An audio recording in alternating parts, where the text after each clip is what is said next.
కానీ ఆ ప్రతిపక్షంలో ఉన్నప్పుడు ఆ కష్టాలలో వచ్చినప్పుడు మనం ఆ కష్టాలను ఎలా ఎదుర్కొంటాం అన్నది మనల్ని లీడర్లు చేస్తాయి. కష్టం వచ్చినప్పుడు మన క్యారెక్టర్ను మనం అమ్మేసుకుంటే, మన వ్యక్తిత్వాన్ని మనం అమ్మేసుకుంటే, ఒక్కసారి బాటిల్లో ఉన్న నీళ్ళు బాటిల్లో ఉంటే బాటిల్లో నీళ్ళు తాగుతాం. బాటిల్లో ఉన్న నీళ్ళు ఒక్కసారి ఇలా పడేసినామనంటే భూమిలోకి పడిపోతాయి, మళ్ళీ ఏరుకోలేం. క్యారెక్టర్ కూడా అలాంటిదే. ఒక్కసారి విడిచిపెట్టేసినాము అని అంటే మళ్ళీ దాన్ని ఏరుకోలేం. ప్రజల్లో చులకనవుతాం, ప్రజల్లో పలచనవుతాం. ఇది ప్రతి ఒక్కరూ కూడా గుర్తుపెట్టుకోండి. కష్టాలన్నిటివి ఎల్లకాలం ఉండవు. ఎవరికి ఏ కష్టం వచ్చినా కూడా నా కథ గుర్తు తెచ్చుకోండి. 16 నెలలు నన్ను జైల్లో పెట్టినారు. నా మీద కేసులు వేసింది కూడా మళ్ళీ ఎవరో కాదు, అటు కాంగ్రెస్ ఇటు తెలుగుదేశమే. నా పిటిషన్ ఎవరు పిటిషనర్స్ అంటే అటు కాంగ్రెస్ ఎమ్మెల్యేలు, ఇటు తెలుగుదేశం పార్టీకి సంబంధించిన నాయకులు. కేవలం రాజకీయంగా ఎదుగుతున్నాను అని ఒకే ఒక కారణంతో దొంగ కేసులు బనాయించారు. 16 నెలలు జైల్లో పెట్టినారు. కానీ ఏమైంది? బయటికి రాలా? ముఖ్యమంత్రి కాలా?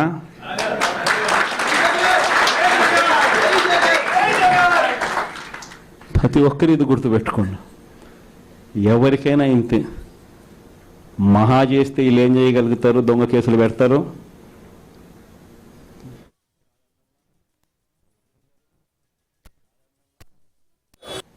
విజయవాడ లాంటి కార్పొరేషన్లో కూడా 49 స్థానాలు మనం అప్పట్లో గెలిస్తే, తెలుగుదేశం పార్టీ కూటమి వీళ్ళకు వచ్చిన స్థానాలు 14, కమ్యూనిస్టులకు వచ్చింది 1. ఈ 49 స్థానాలకు మనం గెలిస్తే 64కు గాను వాళ్ళకు కేవలం 14 స్థానాలు ఉన్నప్పటికీ ఎన్నికలు అయిపోయిన తర్వాత రోజు నుంచి రకరకాల భయాలు, రకరకాల ప్రలోభాలు అదే పనిగా పెడుతూ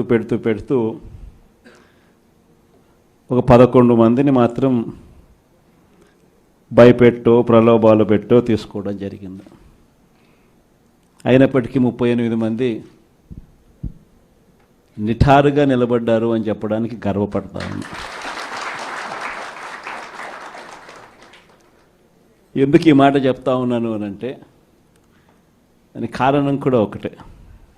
ఇన్ఫ్యాక్ట్ ఏ కార్పొరేషన్ చూసుకున్నా, ఏ మున్సిపాలిటీ చూసుకున్నా, రాష్ట్రంలో ఉన్న ఏ జెడ్పీటీసీ పరిధిలో ఉన్న ఏ మండలం తీసుకున్నా, అటు ఎంపీపీలైనా కానీ, అటు జెడ్పీటీసీలైనా కానీ, సర్పంచ్లైనా కూడా, ఏది తీసుకున్నా కూడా ఎన్నికలు అయిపోయిన తర్వాత 3 సంవత్సరాల తర్వాత లోకల్ బాడీ ఎన్నికలు జరిగితే, అటువంటి ఎన్నికల్లో ఈ రకమైన రిజల్ట్స్తో రాష్ట్రమంతా క్లీన్ స్వీప్ చేసిన పరిస్థితి వైఎస్ఆర్సీపీ ప్రభుత్వం, మన ప్రభుత్వం.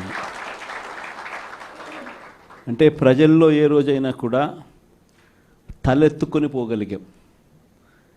ప్రజలకు ఎన్నికల మేనిఫెస్టో అని చెప్పి ఏదైతే ఎన్నికల వేళ మనం ఏదైతే ఇచ్చామో, చూపించామో, ఏదైతే చూపించి మనం ఓట్లు అడిగామో, ఆ ఎన్నికల మేనిఫెస్టోలో 99% హామీలను నెరవేర్చి ప్రతి నెల ఏ పథకం అమలు చేస్తూ ఉన్నామో బడ్జెట్ ప్రవేశపెట్టే రోజే సంక్షేమానికి సంబంధించిన క్యాలెండర్ కూడా రిలీజ్ చేస్తూ, ఇదిగో ఈ నెల ఈ పథకం, ఇదిగో ఈ నెల ఈ పథకం, ఇదిగో ఈ నెల ఈ పథకం అంటూ